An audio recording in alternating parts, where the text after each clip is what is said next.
I've never done an interview with somebody from Windom before, so this is good.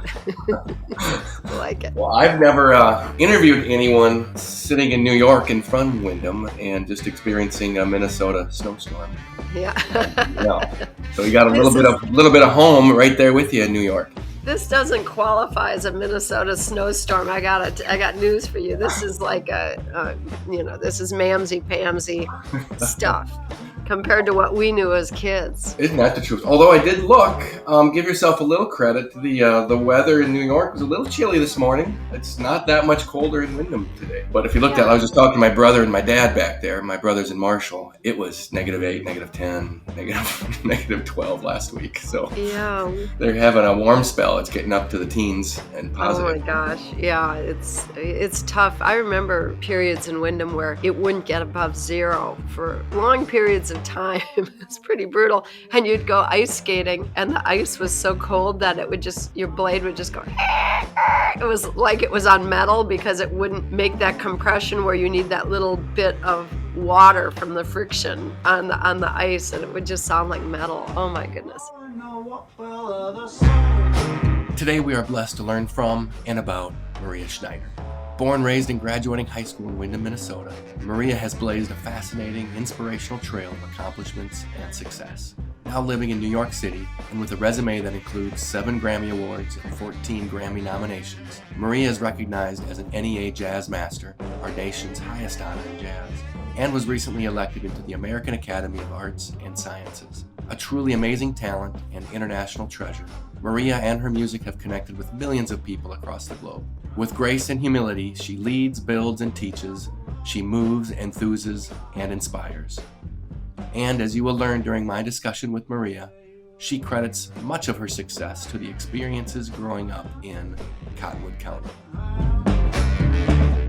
Just think of all that character you have inside of you because it was built through all those years back in Windom. At least that's what my mom and dad would say. Well, I think it's building true. Character. Get out there. No, it's true. It is true. There's something about. Matter of fact, just last night I was talking with an old friend from Windom.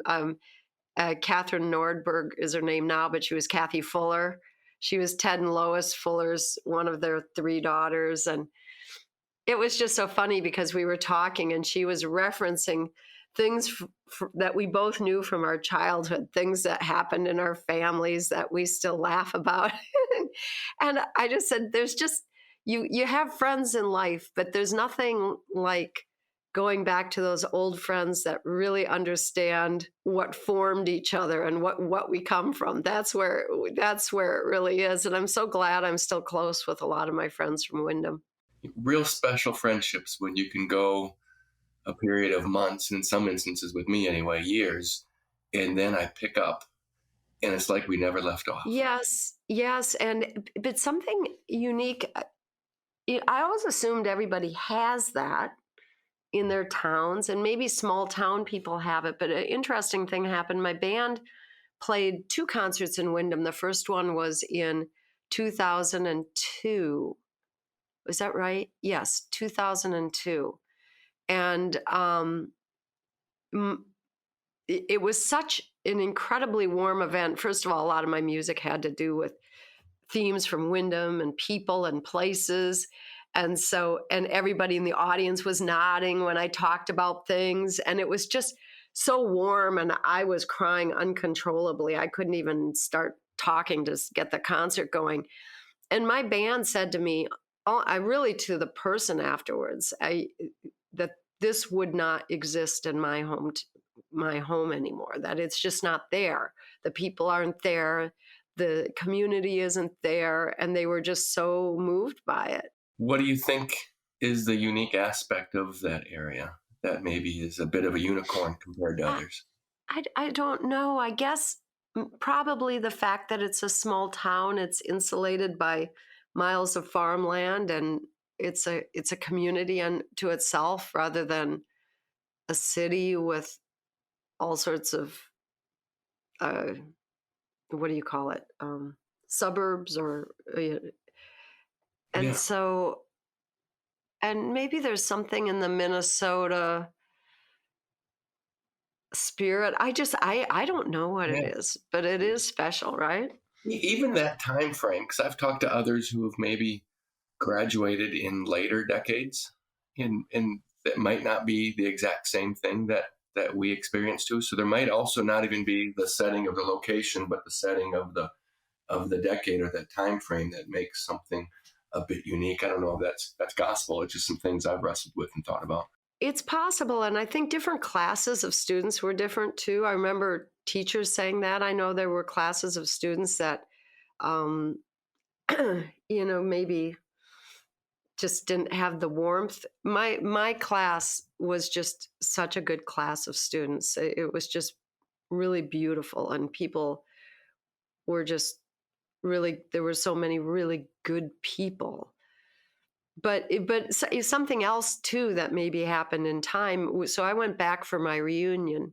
Let's see. So that was in 2019, that summer. That was my 30th reunion. And we were doing, it happened to be during, I think, Riverfest. And so we did, uh, I guess it was a hayride or whatever, or we were on a platform truck going through town in the parade, as you know, it was our class of 79. And so a lot of us were talking, and one of the people that was from my class that has raised a family there said everything's really changed now because of people being more insulated because of their phones and their computers. Yes, exactly. You held it up. Yeah, that people just get into their own world and they don't all go to the park and meet and go on our bikes and get together to kick a ball around or whatever it was that. And I didn't even live in a neighborhood. I lived, by Kimberly Clark there and Helena Chemical and back, near Cottonwood Lake. When that whole area, it's very different now, but back then it was all fields, and the Kimberly Clark had their huge, stacks of flax back there, and there was an airstrip back there. And so we were really kind of isolated there in town, but still, you'd get together with your friends and go places and do things, or if you were by yourself, just connecting to the area. I think of Aaron Horkey, who did the artwork on my last album, and how connected he became to the plants and the area and the landscape, and how that came into his art. If he had been absorbed in a phone during that whole period and all the places where the phone drew him, would he have become that? Who knows? It's maybe something different, but not that. Do you sense maybe also, and there's a sense of freedom? I'm not talking about political freedom here, but there's a sense of freedom we had back then where you just jump on your bike and go someplace, and maybe through the fear of tragedies and kidnappings and all these other things that get reported in the media, that maybe there's a little more control with some of the activities these days. And it's not just that dynamic, but it's controlled sports programs or other programs, and it's not just go out and get bored, figure it out, and find something to do. I don't know about that, because my family was my parents were pretty controlling in that way. So I'll just give you an example, because you mentioned the bike. Mm-hmm. So my mom, when I was young, maybe in first grade or something like that, she had an accident crossing the highway there, going from our house, just crossing, going towards Windfair.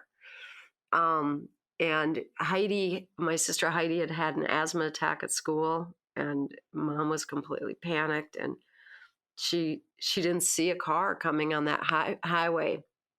She had asked for years that they put a stop sign there or something. There's nothing there on that corner. And it could sometimes be hard to cross that corner. Sometimes there were just a lot of cars, and she had an accident there, and it completely freaked her out. But because of that place, and in order to get to town or to get to Island Park, we had to cross that highway. My parents wouldn't let us ride our bikes except just riding around the house and the Kimberly-Clark area and the plant. And it started to make me really crazy at one point. I wanted to be able to ride my bike. And what I would do is I would go, my mom, she's still around. She's 97 and she doesn't know this stuff. So I'm telling the secrets. But I'd I go promise not to tell anyone. I'm definitely not her. I would go to Cheryl Matson's house and we would ride her bikes. There I could ride my bike and Mom wouldn't know, but if we ran in, we'd go downtown and we'd see Mom. I'd always be on the lookout for Mom's Mustang. If I saw that car, and I always wore a hooded sweatshirt or something so I could pull a hood over my head so Mom wouldn't see me. So finally we had a sort of an explosive family fight one night with my dad and my mom, and it wasn't my mom so much. At that point it was more my dad, I think.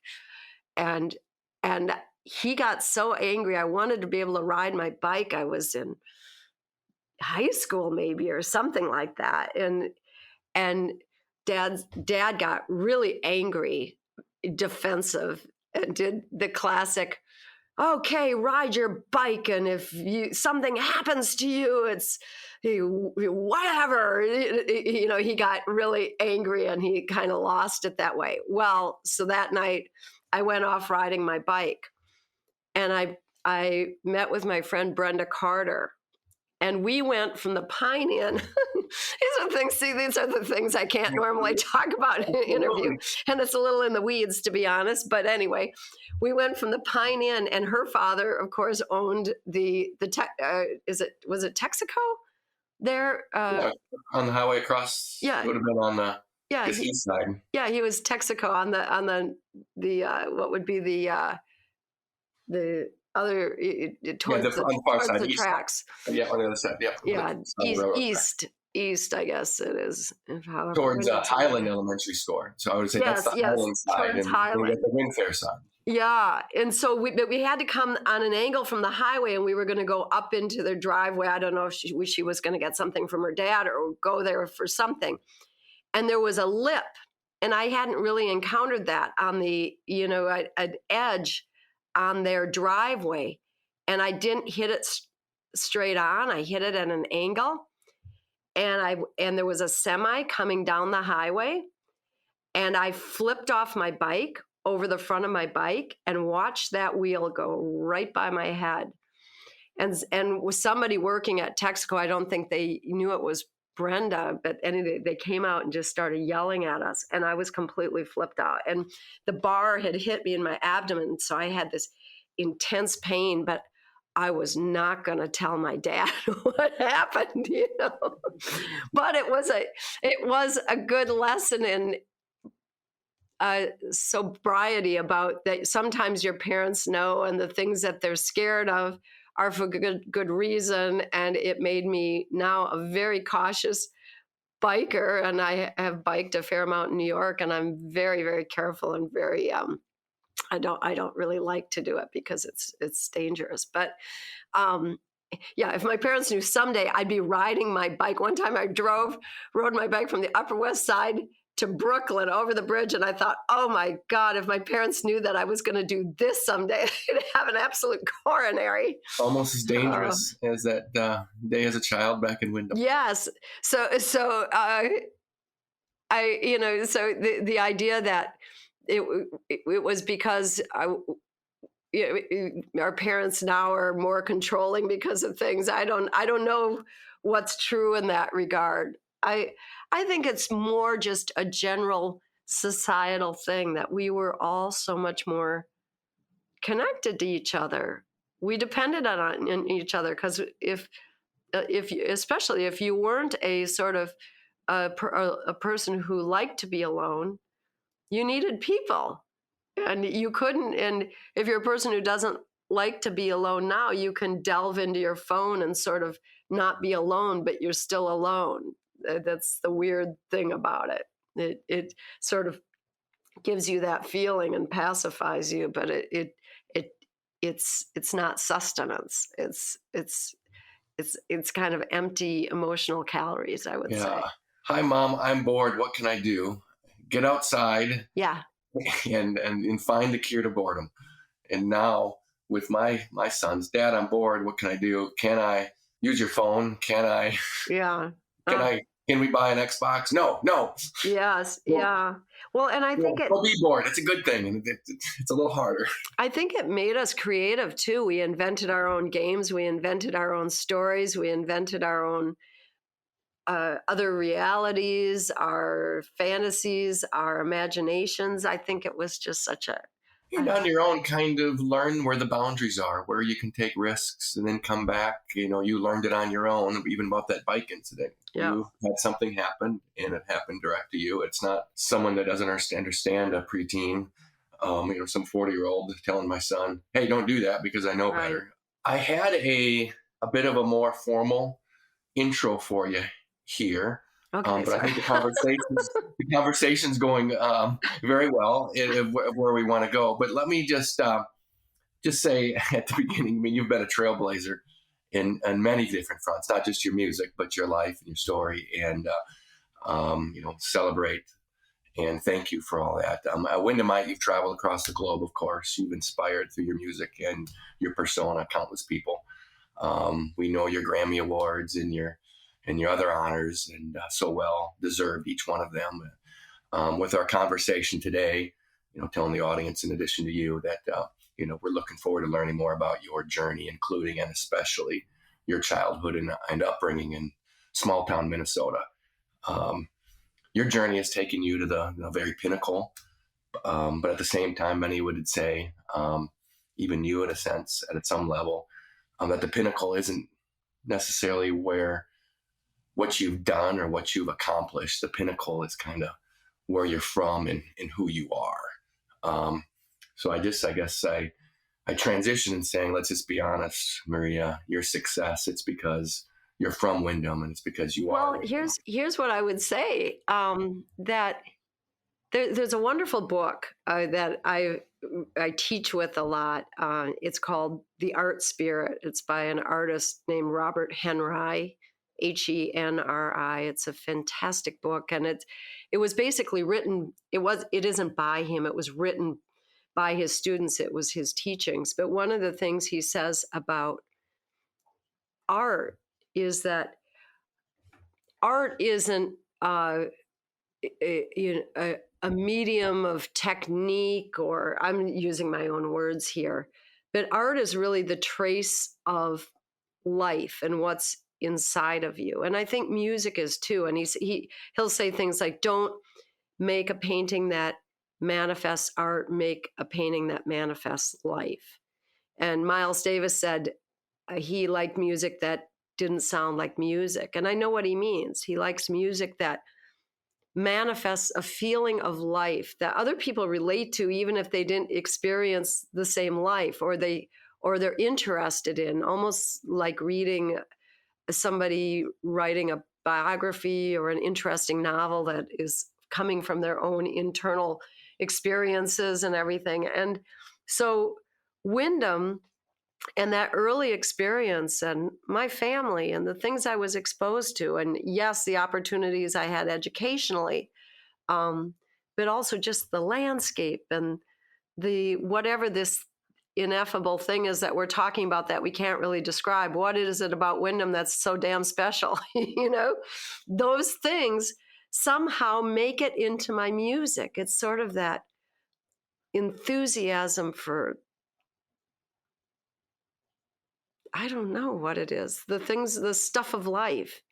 And that is a huge part of my music.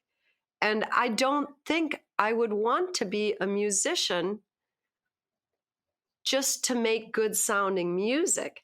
I like to make music that when I hear it, it makes me relive something from childhood.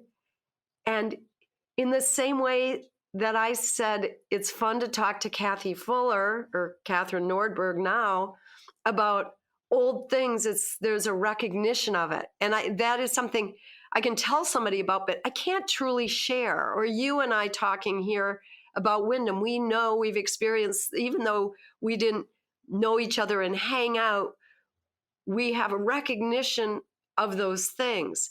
So if I write music and the music puts that out there in sound in a way that when I play it, I feel like I'm there in some kind of way. And audiences come up to me and they like it, you know, and they feel like they relate to it. And sometimes it makes them cry or something.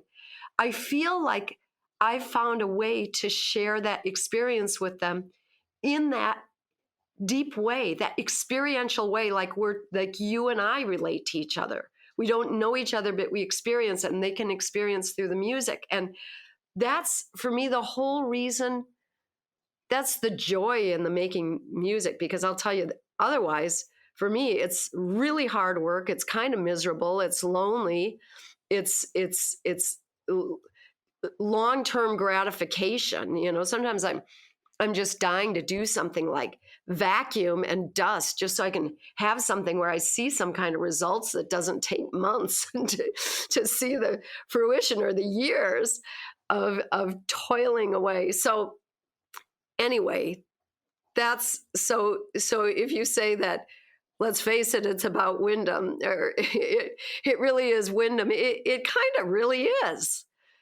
For me, it is. Young Maria Schneider of the 1960s, what was her personality like? What are some of your most impactful memories of those elementary years? Well, a combination. I was a real worrywart. I felt like I was really, really ugly. I was very self-conscious about having very orange hair. My hair is more blonde now. I didn't like being this fair-skinned redhead. I didn't feel attractive like all my friends were, you know. So I had this kind of, and I don't think so many people really knew that. But at the heart of things, I felt like kind of an ugly duckling. I was gregarious. I would say, my mom used to say I was a social butterfly, and I think my family would have seen my sisters as being probably more intellectual. Kate is crazy artistic. Heidi is crazy brilliant in writing. Kate in art. Heidi read like crazy, was this amazing student. Kate was a really good student too, really brilliant in math. And I think I did okay, but I think it was kind of like, well, she'll get by on her social butterflyness, you know, a little bit. There was probably some of that. At least I think so. Not that I wasn't smart enough, but you know, I wasn't brilliant like my sisters are, I don't think, at all. But I did love music, and I loved to play, and I think I was kind of an extrovert, but at the same time I had this deep introvert thing too, and I was a real worrywart. You know, almost like a hypochondriac kind of worrywart. Like when Dutch elm disease hit Windom and I heard them talking about it, I asked Mom if we could get it, you know. It was like, and now I feel, no, it's worse. All the trees got it. As I have a different attitude about nature and humans now, maybe. But anyway, yeah. So, and living in that house on the hill and having nothing around it. We didn't have the neighbors, so we were a little insulated in the Schneider family and our things, you know. And Dad was pretty intense. Anybody who worked with Dad knew he was absolutely brilliant. I think everybody really respected him, but they knew he could have a temper, and he was a taskmaster, and he expected a lot. And he was like that with us too. So there was an intensity there, coming from Dad, that sometimes I really hated, and now later in life I really appreciate, I guess, that there's kind of this work ethic, and some of the things about Dad that used to make me crazy. I was even telling Kathy last night, now I see his temper, that I see it as a character, that I love, that it's almost like looking at somebody in a play who is just so temperamental and so intense, but you love their character. And maybe it takes a few years and some distance to see how wonderful it is. Did I read that you had a bomb shelter right outside your house or next to your room? Yes, we had my dad built one, I guess in the 50s. So that house there was, when Dad came to Windom, they built that house. It was like kind of a company house. And then Dad and Mom got married, and then they added on to it. So that house is still there, and it's kind of got all these different things added. But Dad decided to build a bomb shelter. So it wasn't underneath the house. It was next to the house. But the stairs to it were in my bedroom. And they were metal stairs that went really, really steep. These weren't code stairs. These were like deep stairs. And then the insulation was exposed. It wasn't a finished basement or anything. And then there was a tunnel that went around in a tiny little room.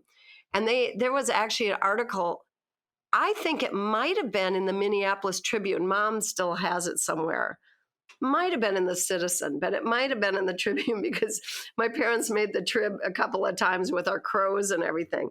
But in that bomb shelter, it was so tiny, and Mom stored Halloween costumes down there and a few things. But then she had cans of soups. There was a little toilet. I don't know really how that toilet functioned and worked, but there was one in there. And I remember thinking, so of course and my bed was right next to that. And for years, Heidi, Kate, and I were in the same bedroom. Then they added on these bedrooms, but at a certain point, I was sleeping next to that. And I was just terrified of that. Terrified of everything, monsters, terrified of nuclear war. And because, of course, that's why Dad built that, right? And I think all of us had that consciousness about nuclear war, but when you're next door to the door to it every night, and then of course tornadoes, all of that. And so one of the pieces I wrote, and it's funny because my sister Heidi really loves this piece. It's very intense. It's called Bomb Shelter Beast, and it's got an air raid siren done with an instrument, one of the oldest electronic instruments called the theremin, probably the oldest. And it sounds like a air raid siren, and it's just a little bit about that bomb shelter. Your dad constructing bomb shelters and duck blinds. A pretty avid hunter. Yeah. Did you ever hunt out there? I never did. My dad and oldest sibling, I think Scott maybe did. Okay. He also, I was talking to him, and he remembers your mom, who I think worked hearing and vision screening. Yeah, maybe. And she helped with tutoring a little bit. I don't know if it was reading or math or something. She would do various things. He thought the world of her. It's so nice. And but he said he remembered one of her sayings, that remember to wear your hearing protection in the duck blind. Oh yeah, see, the duck blind, wear that hearing protection. Yeah, that's always caring for all of Windom. Yeah, the hearing protection. She was a bear on that, and I'm glad she was. And as it was, a lot of times a gun would go off in those metal duck blinds because Dad made them out of a corrugated metal and then spray painted them. And so when a gun would go off in that thing, it was reverberant. And I probably did lose some hearing in this ear because of that, because I didn't always have the earmuffs on in that moment. And so you spent some time in those duck blinds? Oh, yeah. I hunted. So this is funny. I didn't remember when Dad started having me hunt. But I was the third daughter, no boys. And by the time I came along, it was like, okay, damn it, she's going to hunt. I think it's pretty much that. And I hunted for a long time. I didn't love getting up early in the morning, but I did love hanging out with Johnny Caldwell, Bud Boleyn, all the different people that I were friends of Dad's, just these really, really wonderful men. And, they all called me Pinky. That was my name, Pinky. But they treated me like one of them. They didn't treat me like a girl that, wasn't able to do whatever. Dr. Dokken was always there. I loved hunting. One of my favorite hunting days with Dr. Dokken. So people that knew Dad knew that he, of course, his inventorship stuff, Dad. And one of the things he did is he set up cameras that would, at the duck blinds, that would look out on the water that fed back to the cabin. So when it was light, you could see if ducks were flying in at the decoys and go down there. And he had a sound set up too. So early in the morning, you could hear if there were geese out there or the cackling of the bluebills or whatever. And so Dad, one day, it was just one of those mornings where there wasn't a duck in sight. It was dead as can be. And everybody went back to the cabin, and Dr. Dokken and I were out in the duck blind and just talking. And all of a sudden, just in a flash, after sitting there for hours, since, we would go out there before the sun rose, we'd go out there in the dark and wait. And by this time it was probably 11 in the morning or something. We'd been out there for a really long time. There were suddenly ducks from every direction, from behind, from the side, from the right, from the top, it was just, the sky was just black with ducks. And the two of us laughed so hard. We couldn't pick up our guns. We didn't shoot. We didn't do anything. We were just laughing, crying, laughing at how many ducks there suddenly were. Dad comes down because, of course, he's seeing this whole thing in the blind and not hearing any shots going off. He comes, down with his gear and and just, God damn it, why is nobody shooting down here? And we were just laughing hysterically. And that was just one of my favorite moments, because it was just hunting with Dr. Dokken and me. It was just fun, and we both enjoyed it. And it was more about the ducks than it was shooting the ducks. It was just more about the whole experience. And I hit a point where I didn't want to shoot ducks anymore. I just couldn't do it. And it was never easy for me to shoot a duck, but I like eating them, and I still like eating wild duck, but it just became hard for me to do it. And so at a certain point, I stopped doing it. But we looked at one time with Dad, we looked at the old hunting logs because he was going to start taking my nephew hunting at, I don't know if it was age 12 or something. And I said, oh my gosh, Dad, he's too young. It's not, no. And Dad's, oh, you were hunting by 12. I'm like, no, I wasn't hunting by 12. Maybe it was 13. He was going to have Asher hunting. And we started, I'm going to pull out those duck logs, because we would keep logs of who was hunting every day, these wonderful logs, and what ducks we got and what funny things happened. Maybe the Dr. Dokken story is in the log, unless Dad couldn't bear to write it in there. And so we went through the old logs, and it went all the way back to 1969, which my birthday is end of November. So in 1969, hunting season, I was actually 8 years old, and that's when I shot my first ruddy duck. And Dad laughed so hard. I was like, Dad, you had me with a 20 gauge shotgun at age 8? I mean, I was like, oh my God. So anyway, Dad won that argument. We laughed just hysterically over that. A lot of people wouldn't find that funny, but I guess if you're from Windom, you understand. Did you enjoy some of his famous coot stew? Oh, the coot stews were amazing. Yeah, the coot were always considered not very good eating by a lot of people, but we would get those stews going, starting them at the house a little bit, cooking a certain part, bringing it out and cooking the coot with the wine and the celery and the carrots and the onions and then the wild rice, and putting that over wild rice. And then Lena, what was her last name? She was Swedish, I guess. She would always make bread and bring it. Lena's bread was so amazing, and all the duck hunters and people and wives and everybody would come, and those coot stews were so good. We always did it around Dad's birthday. Yeah, really awesome. A test for you for a second. A quote. Who said this at the age of 5 or 6? There was an event.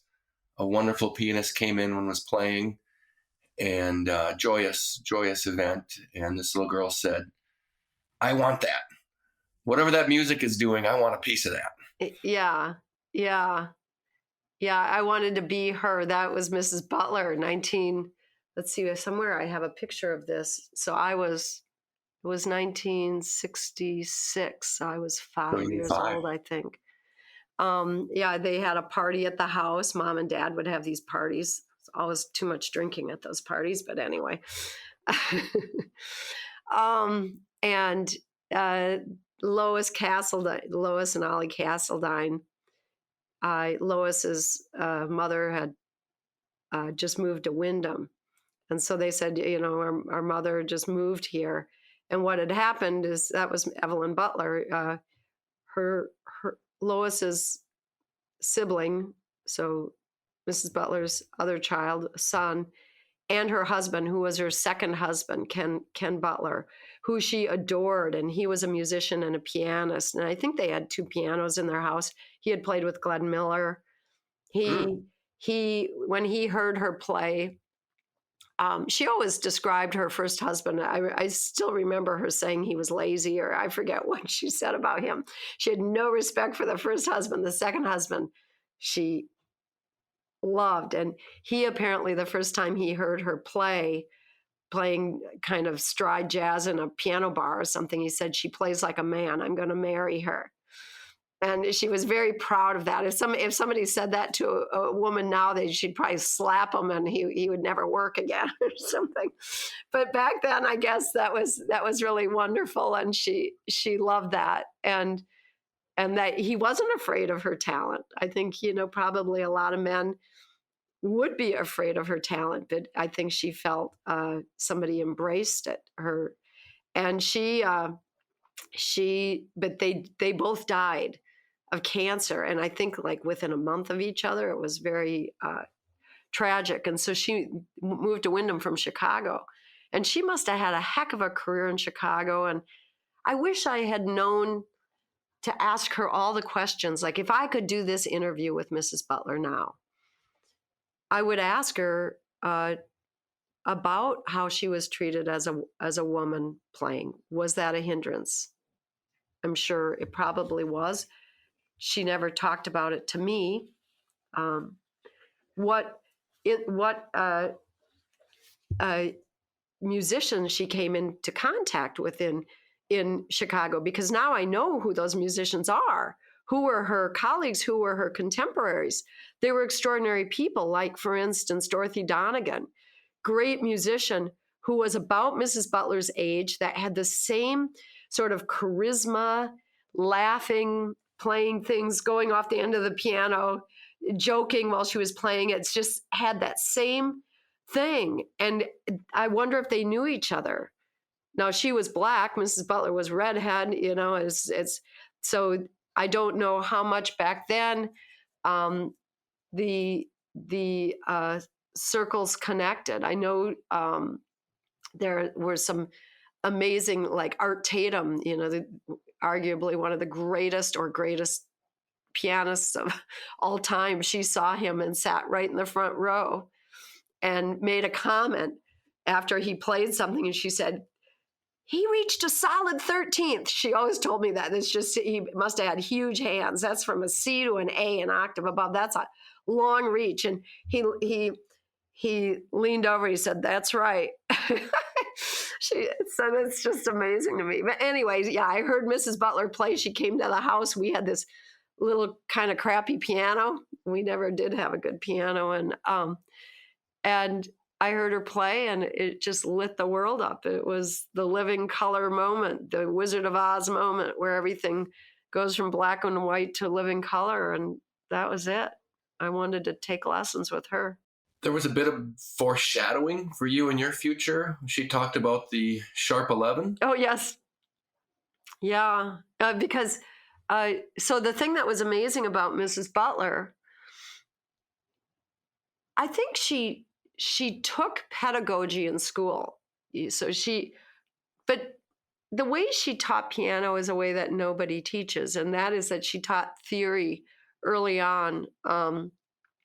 So the very first lesson, and I still have my notebooks from her, she would play the major triad, and then she'd sing bright, oh God, a little early, bright the day, dark, and then minor, dark the night.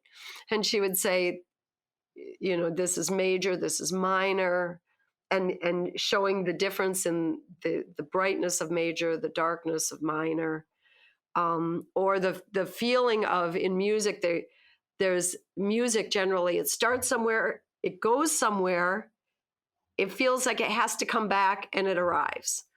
And they call that, there's a structure to that. It's like tonic, subdominant, dominant, tonic. It's a thing, a 1-4-5. Well, she had a way of showing that in words.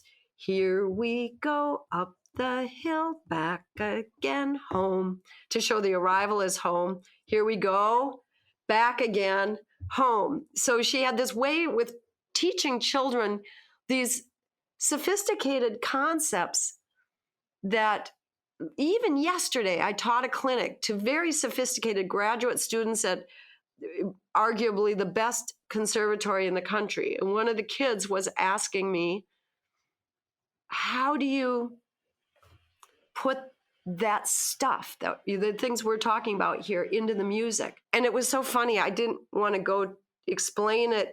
It's a hard thing to explain, because how one does that is kind of a mystery. But at the same token, what I was thinking in the back of my head is, well, I guess for me, this started with my first lesson with Mrs. Butler. And I'm thinking that in the moment that I'm teaching this graduate student at the greatest conservatory in the country, she taught me the relationship between what we feel and the mathematics of what pulls the strings in music. It's like I've described it like a puppet or a marionette. You make this thing look lifelike, but it's really a series of joints and little strings and things like that. And how do you make, using those strings, how do you make it appear and have a character and a soul?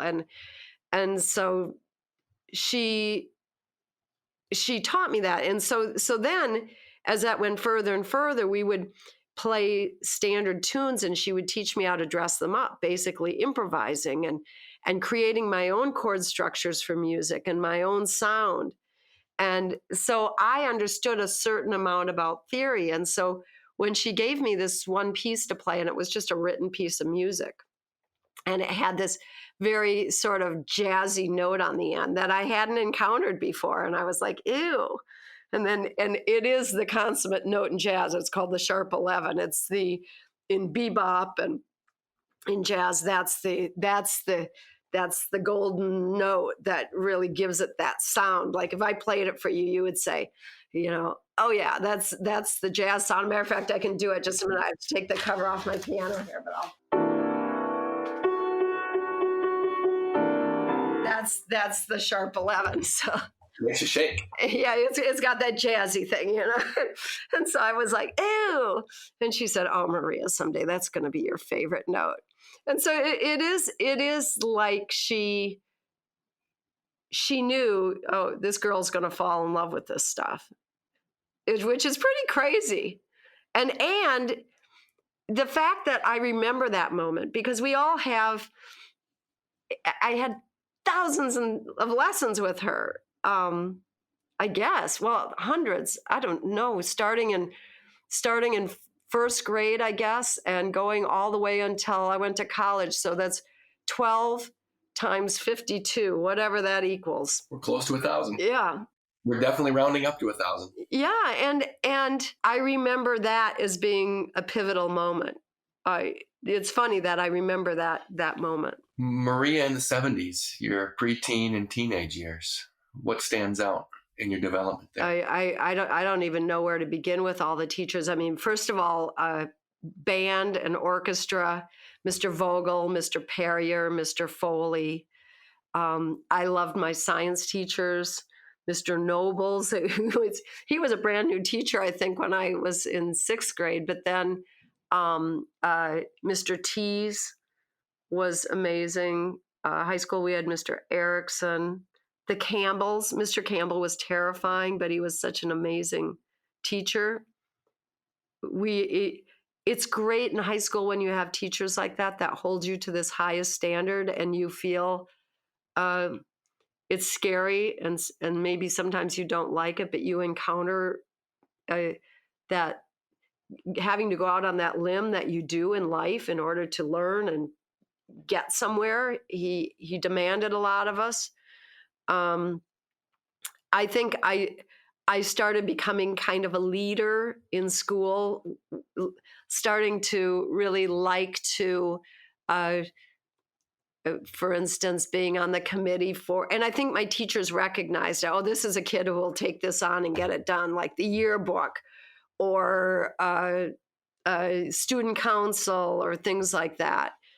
And I enjoyed that. And then a big thing for me was ice skating.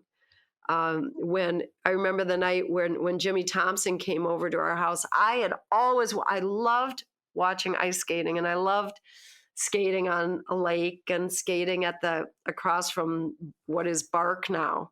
There were tennis courts there that then they would flood, and that's where they would play hockey. And there was a warming house there, and that's where that ice would get so cold. Oh, I remember Cheryl and I skating one day. I think it was like 17 below zero. You can't make ice do anything at that temperature. But he came over one night, and I think because Dad also was a little bit of a mover and shaker in Windom, and Jimmy Thompson helped run the whole hockey program, he had this idea that they would build an arena in Windom. And those weren't priorities for my dad. My dad wasn't into hockey.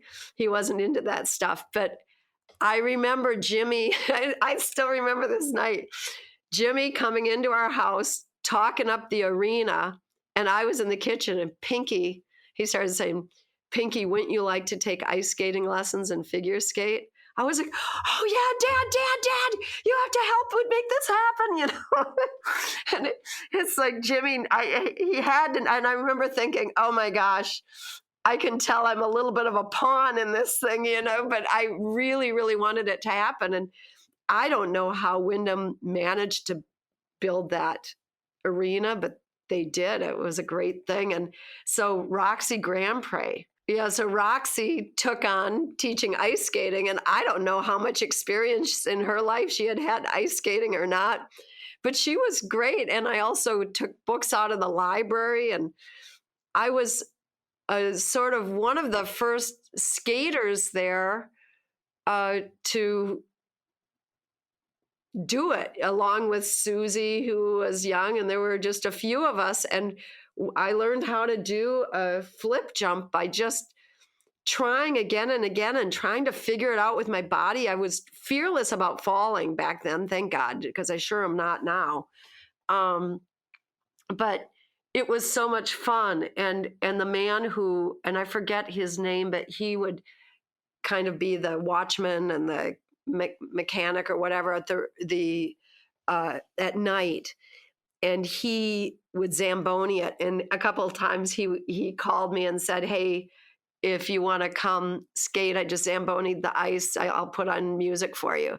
And so it was so great. Sometimes I just got the ice to myself, you know.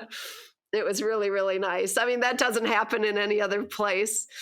And I would just love, and this comes into my music too, because I loved, oh, and I didn't even talk yet about the Sunderman dance, because that was another huge thing in my life.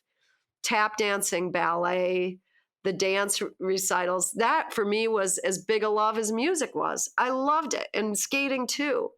I wasn't as good at it as I was at music, but I loved it equally. And just that thing of putting on music and just skating and nobody there judging. It's just whatever I feel, I just would just let go. Oh God, it was wonderful. Yeah. So that was, and it's so funny. There was a little girl. So this is going back to that Windom concert in 2003.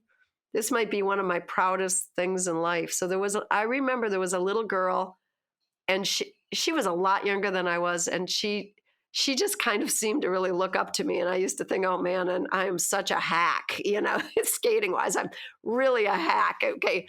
At that time in Windom, I was okay. It was the best they had, the best of the worst. Susie Grand Prix got passed me up there, but this little girl, and I think her name was Renee Ratzloff. Do you know who she is? I don't know her well and personally, but I know of her, and I'm sure we've interacted. But yes, I know her. I taught her to do a 3-turn. I tried to teach her a little bit how to spin, how to skate backwards. She was this little thing. I remember thinking she was so cute. I loved her eyes. Well, in 2002, when my band did that concert in Windom, after the concert, a girl comes up to me and she says, I think she said, I hope I'm remembering this right. She said, do you know who I am? And I was looking at her and thinking, these eyes are so familiar. But, at that point, I'm how old? Let's see, 2002. I'm 42 years old. So it had been a good long time, 30 years since I'd seen her, and she was a child. And she said Renee Ratzloff, and I remembered the name. And it's not like I knew her well. It isn't like our families were close friends or something. She was just this little girl that I'd see at the rink sometimes. And she said, you really changed my life. And she's a skating teacher. And I was like, oh my God, I inspired somebody to do skating at the level I was at. And it just goes to show you how it is when I got the big Jazz Master award, and I had to give a speech at the Kennedy Center. And I was talking about all the people that changed my life that I had no idea they changed my life. They were like little things they said. Mort Smith connecting me, identifying a bird at our house that hit the window and then inviting me on a bird walk. Mrs. Celine, my nursery school teacher, who did things like entrusting me to take care of Mr. Wonderful, the toad, when school was out, or inviting me over to see the fireflies. Those things, they built me up. They made me feel like a leader, right? Which in life I became. And just to think that those few times that I enjoyed helping Renee learn to do a few things turned into something that she loves to do and that she passes on to other people. I mean, oh my Lord. I mean, I don't think she went to the Olympics or anything, but we would all know about that. But I wish I would have asked her some more questions, because I was so dumbfounded at the time. I was really like, wow, that's funny and wonderful.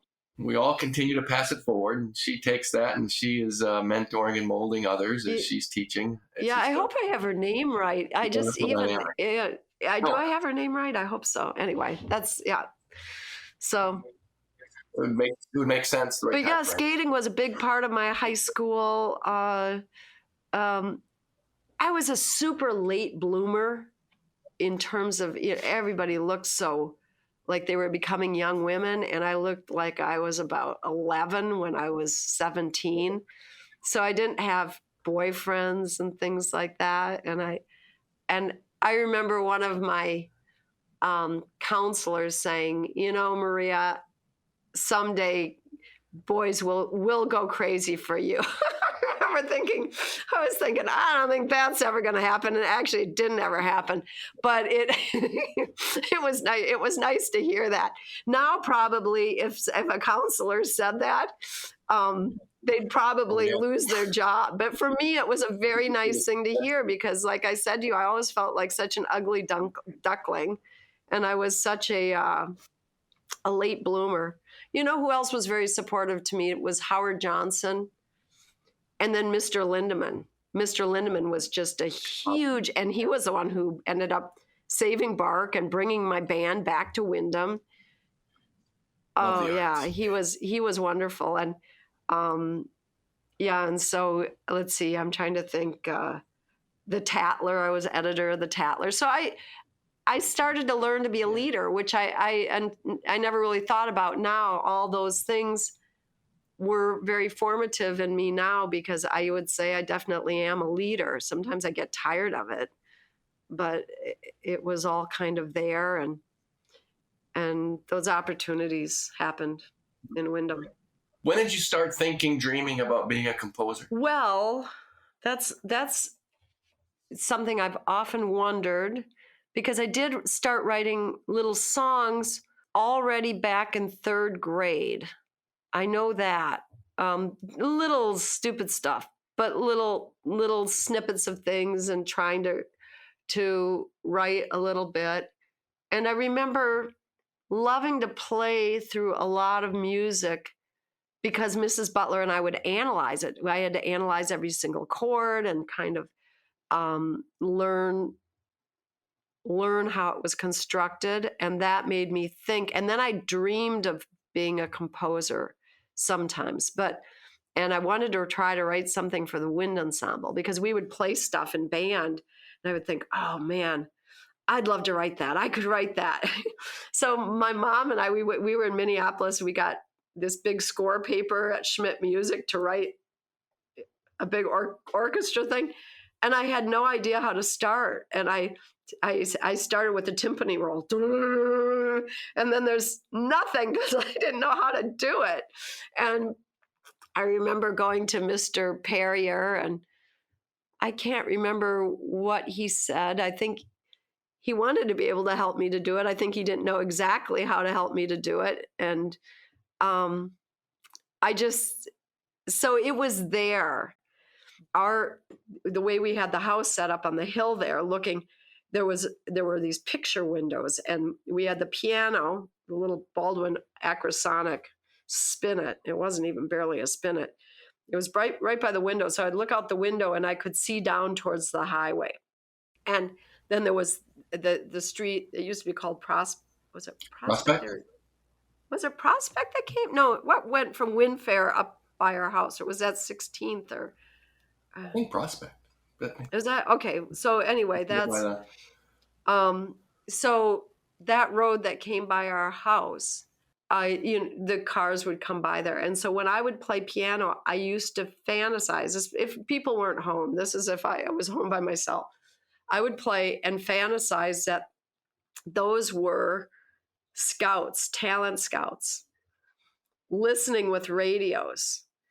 And so when I would play like I was imagining I was Vladimir Horowitz or something, and I would just have this fantasy that they would discover me.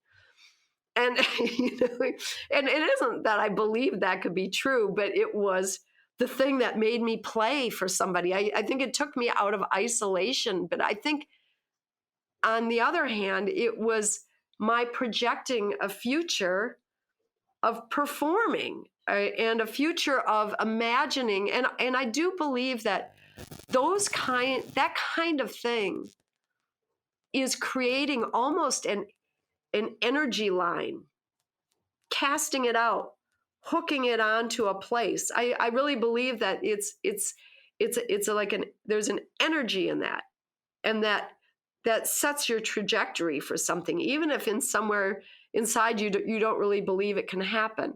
I think it sets the wheels in motion for those kind of mysterious things that happen around you too, the people you connect with, the opportunities that come to you in life. It sounds a little woo-hoo, but I think there is a lot of woo-hoo in life. And so when I went to college, I went in just as a theory major, thinking it was way too, I couldn't really say I want to be a composer when I don't really compose beyond little songs for friends. Yeah. So then in college, it was just some teacher that said, "Hey, you seem like you have some talent for composition," seeing my theory exercises. And then that was it. All of a sudden, this bottleneck of the dream inside of me started to be like, okay, somebody said I can do this. This Don't is have to just tell me my twice. fantasy. What's that? Don't have to tell me twice. Yeah. And then the other, a little bit of encouragement, just a little bit. Thank you. yeah, little encouragement makes a big difference. Another thing was years later, I was reading. Have you ever gone back and looked at your yearbook and the different little messages that people wrote you? I did that one day, and in there was a message from Tom Miller. So from Miller Shoe Store, that Tom Miller. And Tom, he's married to Pam Matson, but I went to prom with Tom, and he wrote in my yearbook, and I was so mystified when I saw this years later because I don't remember it at the time. He said, "I just know someday you're going to be a famous composer." And when I saw that, I thought, I never talked about composing, and I don't think. Maybe I did, but how did he have that projection for me when that isn't something I talked about or even fully acknowledged myself? It was kind of in there, but in there as something that I didn't really ever imagine I could really ever realize. So I doubt I would have said to him, "I really want to be a composer someday," because I didn't say that. It was sort of a private, sort of unacknowledged dream, even within myself. It's weird, right? It is. It's interesting. You've talked about dreams and not having boundaries, and obviously that's true, and it's worked with you. But yeah, you need that tied to some sort of encouragement too. Sometimes the dream alone is not enough. It's much more nuanced and challenging than that. And obviously, you've had encouragement. I remember you said something in one of your talks. Lives are shaped by the encouragements from others. Yeah, and I think Windom, if there's something that Windom can most do for the people that live there, is the adults in Windom, and even the young, high school kids. The being aware of the power of mentoring, encouragement for classmates, for underclassmen, for kids, for adults, mentoring people. I think not only are kids guilty of being in these things, we all are now. And when we're in we are not in the community, seeing people, seeing the people that are in need, and the person that's in need that's in here, we're not seeing it either. So people have to be even more awake to try to pull us out of this thing. I really think that mentorship is the key to this country getting back on track. I love that. And here's another test for you. Who said this one? As it relates to teaching music and teaching the arts, it's not necessarily, you don't do it necessarily to become musicians or artists, but to become the kind of people that understand the importance of creativity and how it makes them feel alive. Who said that? Maria Schneider. Did I? Where did I say that? I don't remember. It was an article I read in the Irish Times, I think it was. Oh, yeah, that would be a lot of years. What did I say again? What was it? It was about it was a little bit about mentoring, and setting in the context of possibly setting up an art or a music school in the dynamic of teaching art and music to students, young students, to the youth. And it was, you don't do it necessarily to become musicians or artists, but to become the kind of people that understand the importance of creativity and how it makes them feel alive. Yeah. It's how to motivate somebody. Yes. And I think do whatever it is they're going to do. I mean, they've discovered, first of all, kids that do music when they're young, their brains, literally their brains, develop in terms of math and language and grow, the sort of neural pathways or whatever. they develop in a way that doesn't otherwise happen. But also music. And for me, it was always the case because my childhood was a little tense. Dad was intense. I'm going to tell you. So there was, and Dad's intensity then became kind of Mom's intensity. So it was, and a way for me to let it all go, and just the stress of life. Like I said, I was kind of a hypochondriac. I was worried. I was just a worrywart. If my mom was going to describe me as a kid, she'd probably say yes, she was a worrywart. But well, you did have a bomb shelter right outside your room. Yeah, that didn't help. But but when I played music, it all would melt away. It's like all of that expression goes into the music to create beauty, and it's an alchemy of pain turning to beauty, and it's a wonderful, wonderful thing. And when I think of all the kids in this country that are growing up amongst violence, abuse, verbal, physical challenges, neighborhoods that they're in,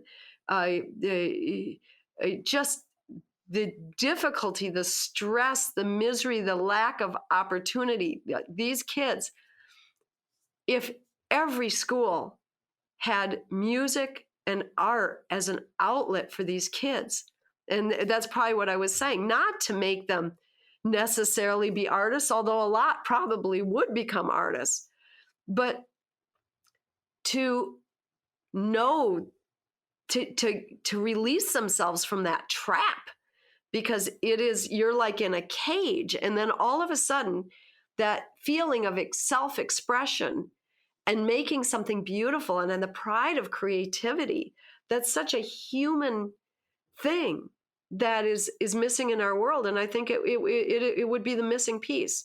I think music and art programs would be the first place to start in saving our schools. It would be huge. I think it would change everything. I think it would change people, our neighborhoods, stress, health. It would help them then with their math. It would help them with because it would open their brains up, language. Everything would improve. I am sure. They really should do studies with it. Well, they have done studies with it. I can't cite the studies here, but. When you were talking earlier about the challenges of today, the anxieties, the resulting depression that it is out there with too many people, music certainly makes you move, makes you feel, it changes you immediately at times, and it can have such an impact long term as well. So I love that. Also, the making of it. One of the things that's so wonderful about jazz is that you're creating in the moment, and you're communicating, and you're listening. So you don't just play what you want to play, but when you're playing with somebody, you're listening to what they're playing and you're reacting to it. So you're communicating. So it brings you close. And it's also a kind of a democratic act. It's the act of listening, being available, and not playing what your own agenda is, but playing in response to what somebody else is doing. And that is something that is just completely gone from our society now. I'm going to spew at you at Twitter. I'm not going to possibly be influenced by what you're saying. I just want to win at the game of being funnier and crueler than you are. And I want to win and be the last man standing in this argument. Making music is completely the opposite, especially in the case of jazz. And so for that reason, I think it's such a great from a great example in how to live and how to listen. Yeah, absolutely. And it's kind of why, you talk about, you don't do this, your career hasn't been to impress people or to say, oh, that's wonderful, you're great, Maria. It's to connect with them. It's to move them. And this is just, it appears, it's just an outlet from that. Two is, what can we do to use music to move folks from, a tough situation they're in, or wherever that dynamic is. So I love that. Yeah, I mean, I definitely have pride in what I do, and I don't want people to hate it, for sure. And of course, I want people to like it. But when in life, when you focus on that, you really don't get anywhere. It's when you focus on the other things, then those things happen as a result. And I think that must be true in anything, in any job, any kind of work. When you have pride in it yourself, when you're doing it as a wanting to do the job well for people or whatever it is, you're going to do better, and then you're going to be appreciated. And so it creates a loop there. Yeah, in studying you and preparing for our conversation here, I took a step back and kind of reflected on your journey a little bit, and kind of realized you're not just an artist and musician. You're an entrepreneur too. You created a startup, you had a vision, you developed and fostered relationships, you formed a team with a common goal. From a small town from Minnesota, how'd you do that? Through grit, determination, yes, your talent, but and grace. I mean, in just your humanity, your genuineness. But you also took risks. You navigated your way through a challenging industry. So I guess the question, forgetting about the music specialty for a moment, if you were going to teach a college course on entrepreneurship, starting a business, what would you emphasize? What information, knowledge, wisdom, lessons learned would you share with students from that dynamic? Well, so just one clarification. So I didn't actually do the startup, but I was the first artist to use this platform, Artist Share, that was started by a friend of mine. So and it's been hugely successful, and it's for me. And but I guess what I've the first strongest thing I would say is that I would emphasize to any creator the importance of owning your own work, not giving up any creative control whatsoever, and running your own show. Because these days, any company will use anything they can in order to have a bait to get data. And that's what's happened to the music industry. So to me, any entrepreneurship program would have to be built around the idea of of ownership and control, and teaching musicians what that means, and basically how to organize your life in a way that you can do that. And the thing that's so hard about being a musician now is doing that, being a musician alone, creatively, technically, everything is beyond a full-time job. It's an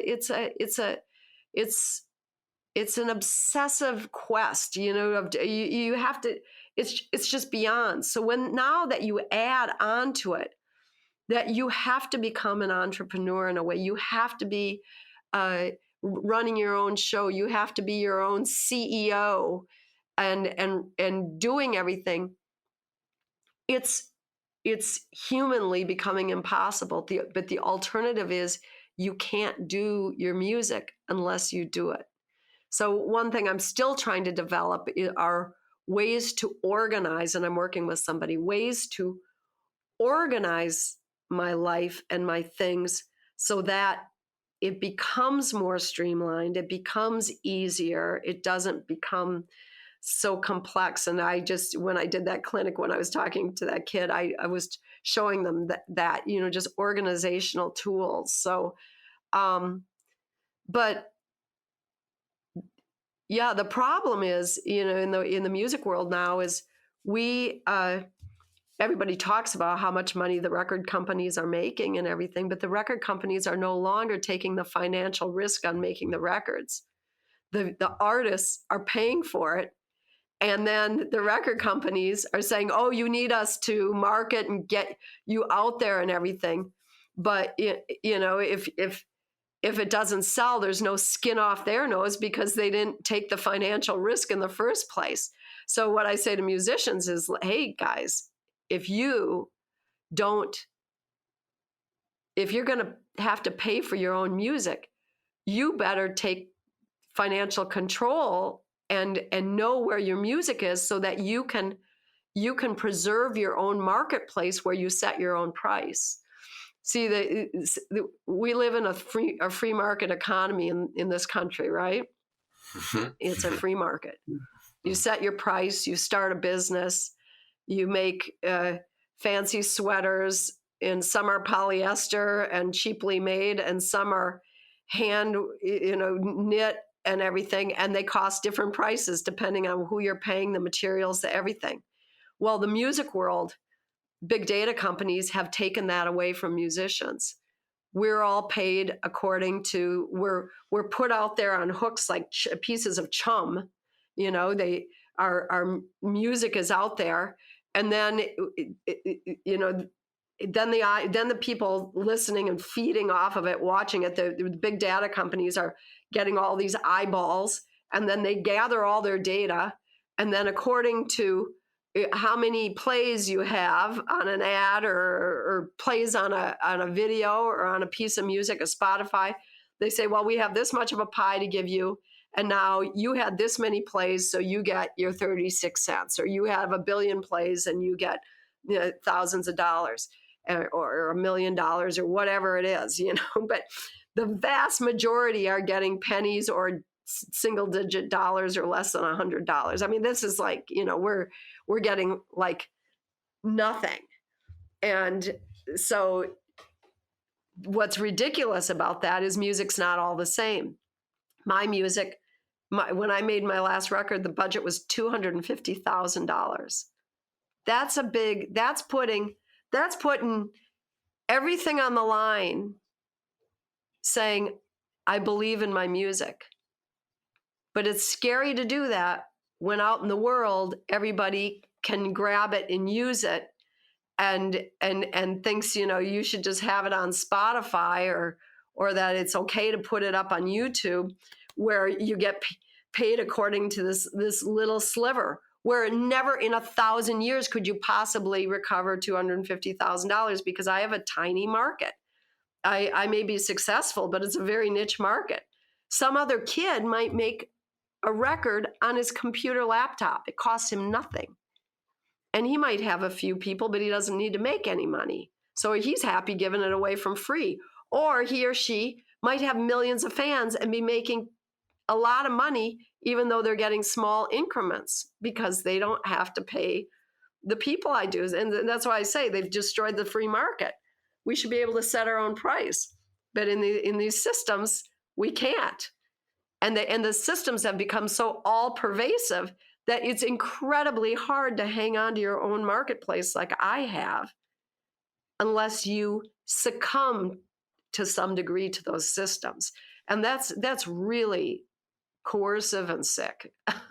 So, I think what are those soft skills, maybe? What are those soft skills that you've used to be successful? Well, I think one is truly appreciating and respecting the people that you work with. And I work with great people, and I work with nice people. And if there's a musician and they don't have a great attitude, but they're a great player, I avoid that. Because I always tell that to people when I teach, I want to be around people who are there as a helping hand, that respect me, and in turn I give respect. I think that we were taught that when I was young. I think that I I was in a world of respectful people back in Windom. I saw people treat each other well.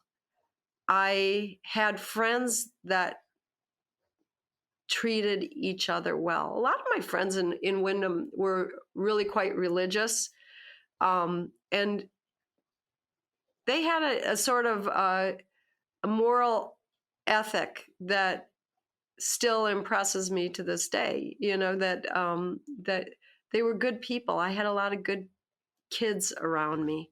I think also one thing is a lot of people will ask me about the girl thing, woman thing, and I think that in Windom, I didn't ever feel treated differently because I was a girl, even with my dad's friends hunting. And in school, I was given a lot of responsibility. And it was the same thing when I went to college. I had professors that just treated me well. So I didn't have a lot of self-consciousness about that. And so I think because I've been around people that treated me well, I had a good example. Have I made mistakes here and there? Sure. I had a band member once tell me, there was a night we had somebody playing the band. Somebody got sick right in the middle of the gig. And then somebody came from the audience and filled in. And I'd never heard this person play. And it was just a disaster. And apparently it was all over my face that I just wanted to die.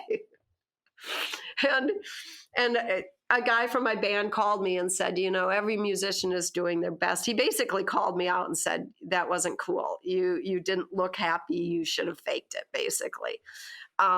And it made me aware. I think nobody likes to hear criticism. It's not fun to hear criticism, but being able to hear it and be kind of angry at myself for what I did and maybe hurt because I was criticized too, but still turning around and thanking that musician for that, which I have multiple times. And I've talked about it just like I'm talking to you about it. I think that creates good relationships too. Would they have things that they could complain to me about? Probably. But generally, I know that my band and we have very, very good relationships. And I also have this feeling that I don't want to be someplace where people don't want me there in terms of contracts and things like that. If I'm working, say I'm teaching someplace, if somebody doesn't want me there, I don't want to be there at all costs. I want to be a place where people really want me there. And if not, then that's okay too.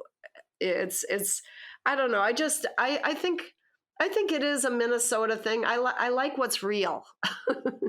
Yeah. I like what's real. I don't like playing games for the idea of success.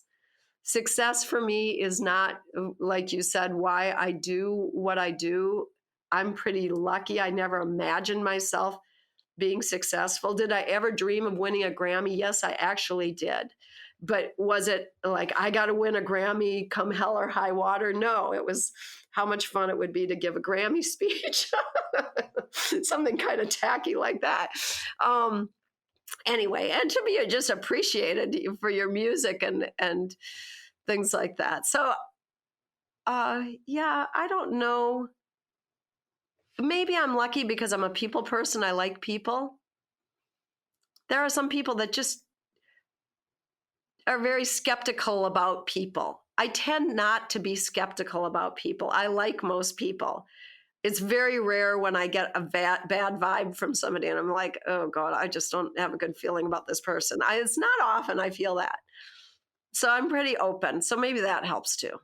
I'm not sure. How about you and how you lead yourself? I guess leadership, a lot of times people think of it as how do you influence others. There's another dynamic with that. I look at it as how do you lead yourself? Well, that's a different story. I'm not very nice to myself. Yeah. What routines have you developed over time, and what are your habits? Oh, Your good you're habits, just bad getting habits. inside my head and I don't Well, like it. well, I'm just thinking for somebody listening, who wants to be at the top of their game, what Yes. are those habits that they need to start forming at a young age, or is there going through? Well, What are well, some of maybe that's another way. What are some of the even taking it away from you? What are some of the top tier personalities that you interact with? What do they have in common? What are those set of disciplines that you share with them to be at well, that level? okay. So first of all, I would say when I was young, I played piano and practiced all the time. I never became a great pianist. I was an okay pianist in Windom. I was great. Out in the real world, big thumbs down. But but I practiced all the time and I loved it and I worked hard. And in college, when I realized I wanted to compose, oh my gosh, I was not doing a lot of social things. I was doing that all the time. When I went to graduate school, I all I did was work. I worked so blinking hard. I went to school during this summer. I studied. I checked out books on my own. I listened to music obsessively back then, not so much now. Um, and so I but the problem for me is that I get into a struggle and a fear mode with music because when music gets turned into being a profession, and this is what I tell kids in school. The problem is you start out doing music for all those reasons we described, the expressing, my friends' personalities in a song and wanting to write something and trying this and doing this. And some of the stuff is in assignments in school, but suddenly you get to a higher level and you're starting to think how you can do this in the real world. And you get really scared and you start judging yourself as a musician and you start comparing yourself.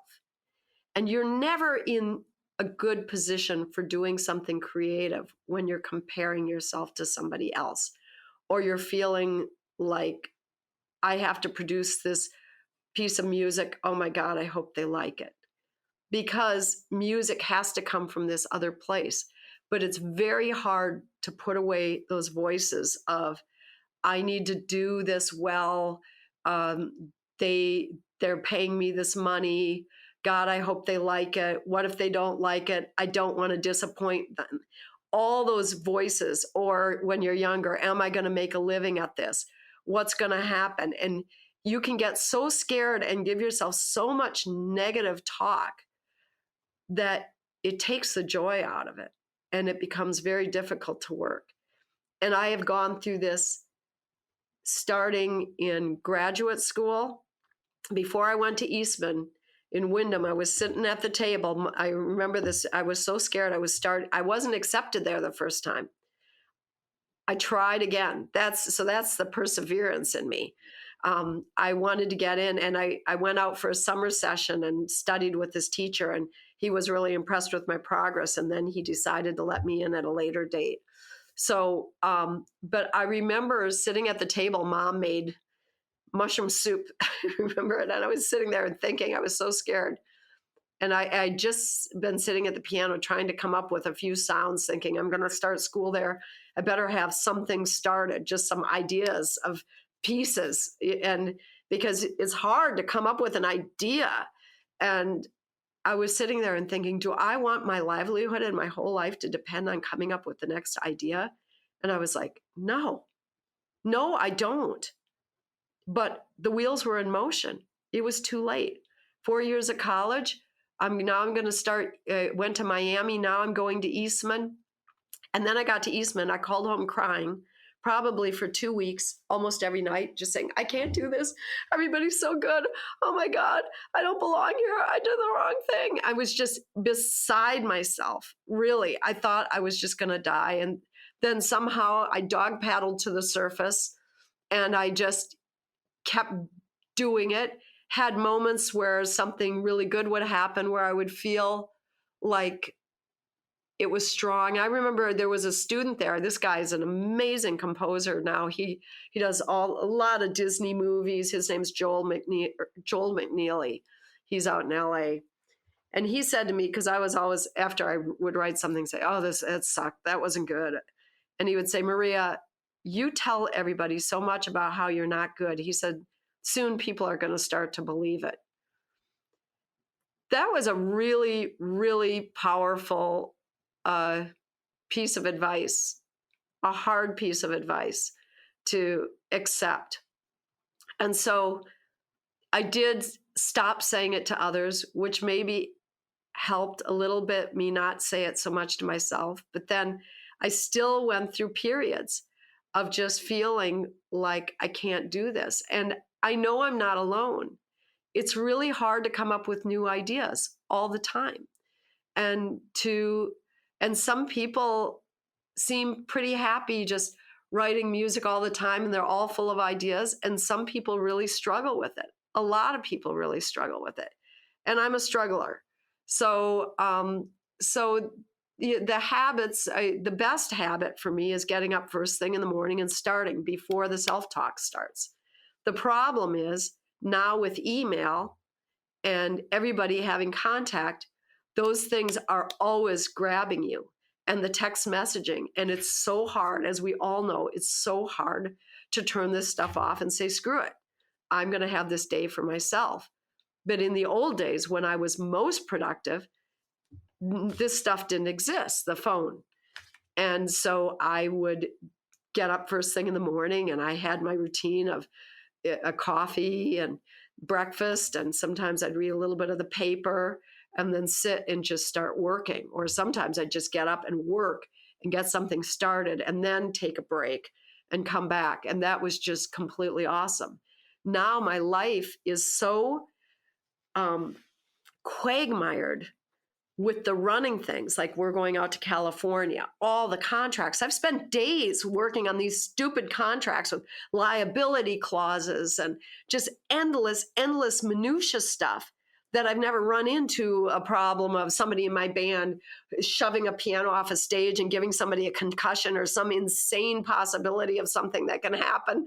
It's like all these things you have to deal with, all the plane tickets, and now this person got sick and now you got to change it, find a sub, find a sound person, get all the transportation, figuring out the budget. It's just, sometimes I have the feeling, now you're getting the real Maria, sometimes I have the feeling, and lately, that I want to quit so that I can become, because there's so much of that stuff, it makes me not want to do any of it anymore. And then I say to myself, wow, if I didn't have to do that anymore, I might actually feel like becoming a musician again and composing, and without all that other stuff. But then the loop would start again, right? I just saw you make the loop.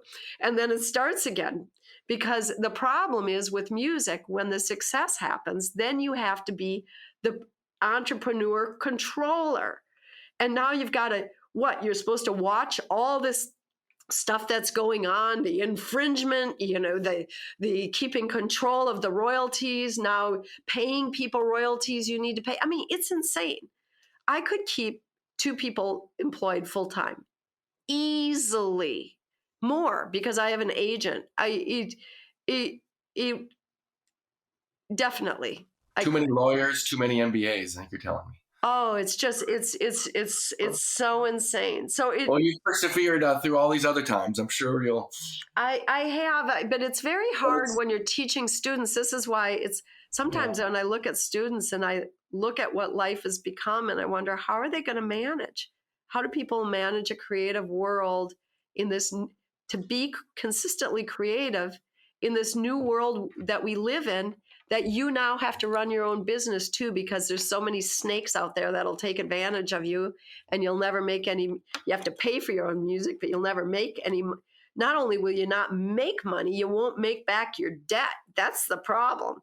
It's one thing to be able to make music and not really make money beyond it. It's another thing to spend tons of money making your music, go into debt, and now you can't even make money to pay the debt, let alone make the living. That's where the music business is. Nothing easy in this world. No.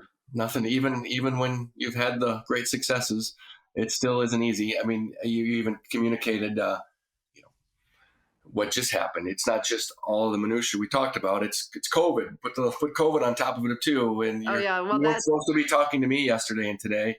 You're supposed to be in Barcelona and London and going to Germany. It would have been, I think, Hamburg playing. Yeah, we had a tour with 10 of the greatest concert halls in Europe, and it all got canceled. And I spent weeks planning that tour, So when you spend weeks planning that stuff, and then it gets canceled, and you of course don't get paid, and all those musicians you booked that didn't take other work locally that could have maybe gotten their gigs, and So it's back to the success. It's not just the raw talent. It's those soft skills. How do you handle the adversity when it hits you? Okay, Yeah, your European tour is canceled. You're crushed. Yeah, what do you do to get back up? And it's not easy wherever you are. That is the hard thing, and yeah, one of the things I did during the whole COVID thing, every musician, every composer on the planet uses computer software. I've always done things pencil and paper on score. And I decided to teach myself the computer programs. And that was kind of my valuable COVID thing that I learned. But it can be a double-edged sword, because I think part of the reason I'm able to put into my music what I put in is that I didn't ever use electronics as a crutch, and a lot of people do. So it's a interesting times. Yeah, it's such crazy times. I just want to just comment one of my favorite quotes from you before we kind of close out here. I appreciate your time today very much. But we talked about the value of boredom earlier. Unless you are willing to sit in silence, willing to face boredom, you can't ignite your imagination. You need space, uncomfortable space, in order for ideas to start to bubble up, and that you feel your own ideas come alive. I love that quote, because I used it with my son just literally 2 nights ago, to be honest. And what did he say? Oh, Dad. No, he's an avid reader, and this time we were just talking about different things. He's 13 and a wonderful, good kid.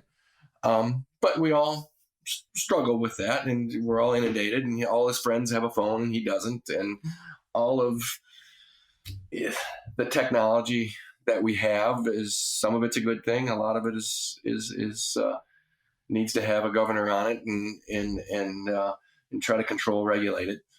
But he acknowledged it. I've had him watch The Social Dilemma and a few other things. Understands, and even beyond that, he understands the addictive nature, and these machines want your attention and to keep you in, the stickiness of it, because it's a business model. But you lose out if you're not bored, and you conquer boredom.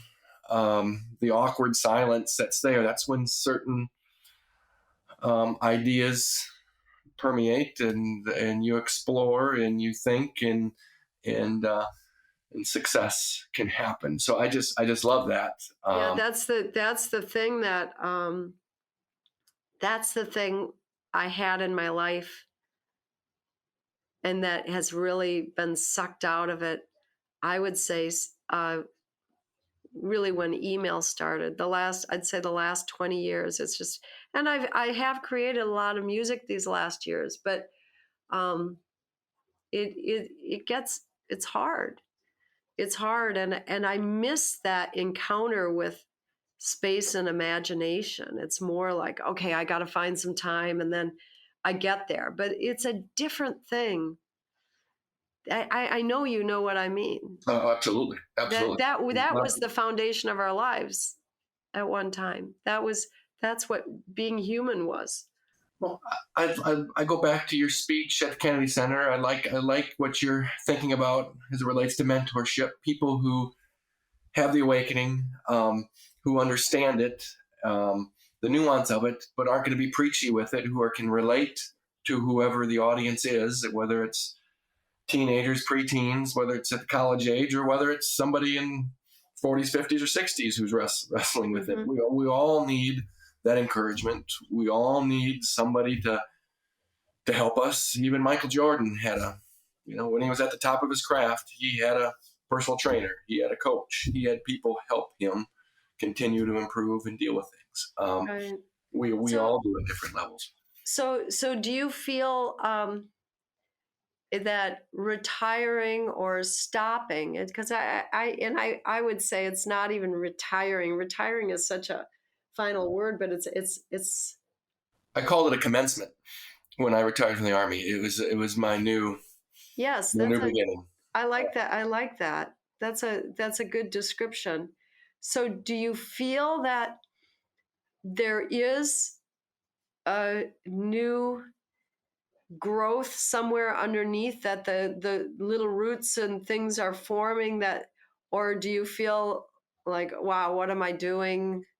This is, I hope I'm not just wasting my time. I feel like what I are have some of those negative thoughts, but I definitely see and feel those roots regrowing. I see things that I'm interested in, things that I don't have to worry so much about putting food on the table, and because I have a retirement, I have a few other things. I also have maturity and some confidence that I didn't have before. Mhm. I have experiences, and so I want to share. I want to think. I don't want to preach. I want to um, listen, learn. The lifelong learning dynamic is real with me. I don't want to stop learning. I want to keep reading. I want to keep talking to people like you, and that's one of personally, selfishly, it's one of the reasons why I'm engaged in this podcast, is to talk to people who have had different experiences and study them and learn from them. And then hopefully others who are the audience will learn from them as well over the course of many interviewees, Can I all ask? from Little Windom and Little Cottonwood County. Can I ask you? Is there any thread of the people that you've talked to so far? Is there any thread that you say, this? I really think this overall thing is unique to these people I'm interviewing from other people I know. Um, I haven't interviewed enough yet to probably give a fair assessment on that, other than the thread being uh, content with small town America, seeing value in it. That connection that we talked about at the very beginning is real. People who take life as it comes and get up. The gentleman who's 94 who got drafted to serve in World War II at the tail end, came back for 18 months, and then got called up to serve in the Korea War. I mean, so My in God. the course of 6, 7, 8 years, he was in both theaters. How does somebody, that, and not just him, somebody who grew up in Mountain Lake and had a love for science and wrestled with, or just wanted to learn about rockets and space, and now he's sitting in NASA and is a leader with the Mars rover program, in learning about potential of life beyond here in the U.S. I mean, here on Earth. But it's so far it's that connectedness, not only at the time and having a purpose. At the time, I think that having a true purpose throughout life, Mm-hmm. um, making good decisions. Mm-hmm. Like you said earlier, when I kind of asked you what advice would you have for somebody, it's you don't necessarily pick the most talented. Who's going to be a good fit? Who's going to be a good fit on this team? Who's somebody that I want to work with? That might not be the most talented, because that person may have other things that it's going to bring down morale or hinder. Yeah, I mean, I'm always looking for the very best, but I won't sacrifice morale for that. But then but there, you can always find really good really good people. There are so many talented people out in the world. You just have to dig and look Absolutely. and Yeah. yeah. Well, I just, I want to continue this conversation beyond. So I've got your email address and number now. I'm not going to be a stranger. Okay, So good. Yeah. I appreciate all you've done. I just want to close out and say again, back to your quote we talked about earlier. I don't want my music to impress people. I want to connect with people. I want my music to move people. Admirable, successful, no doubt you are. But I just want to stress to you that it's not your music that connects, moves, motivates, inspires. It's you. It's your story. It's your journey. I should say it's not just your music that does. It's you. It's your journey. It's you. So I thank you for all you've done, all you've persevered. You've motivated me. You've motivated many, many folks. And I just appreciate your time today. I appreciate your life's works. Know that it's appreciated. And I certainly wish you the best in your every pursuit and every day that lies ahead. Maria. Thank you, and you too. And that I'm secretly jealous of what you're of what this kind of incubation period that you're in for new things to happen. I don't know where it's going to go. It's exciting. To me, it takes courage, and it's a world where anything can happen. And sometimes in times like that, I think it's so important to be awake for the little things, because there are little touch points every day of something that if you connect to, that could be a different direction you could go. And I think that's why it's so important for people generally to be out of their phone, because you miss those. If you aren't looking around you and looking up to what's out there, you can miss all that stuff. And there's great things. I love that. I sometimes will joke with people and say sometimes it's better to be lucky than good, but it's both. But the being good aspect is you have to be prepared for when whatever strikes. We all will have some opportunity that will present itself. Call it luck or whatever it is, but you have to have open eyes and then have the boldness, the confidence to raise your hand and take the enthusiasm to go approach that person, or to go hop on that plane and go to New York, or whatever it is you decide to do. Get back up when you're knocked down. We gotta do those things. Yeah, so. I think the enthusiasm is the kind of the guiding thing, and that's why when things happen in life that take that enthusiasm down, you have to step back and say, okay, how do I revive that? Because that's the source, is enthusiasm. Well, I ask you, there's many others like you that are out there that I'd love to chat with. So anybody that's listening, or if you know anybody else with roots, origins in Cottonwood County, allroadspodcast@gmail.com. Let me know, and I'd love to highlight your story. Wonderful. All right. Thanks, Maria. Thank you. Bye-bye. All right. Enjoy your day. Thank you. Bye-bye. You too. Bye-bye. Dan Keeker here. Thank you for listening to this episode of the All Roads Podcast, my thought-provoking conversation with Maria Schneider. I'm always looking for more interesting, talented people to share their journeys. If you have any suggestions, please email me, Dan Keeker, at allroadspodcast@gmail.com. allroadspodcast@gmail.com. Until then, go out and make the most of this and every day. Go travel your road with a purpose and smile.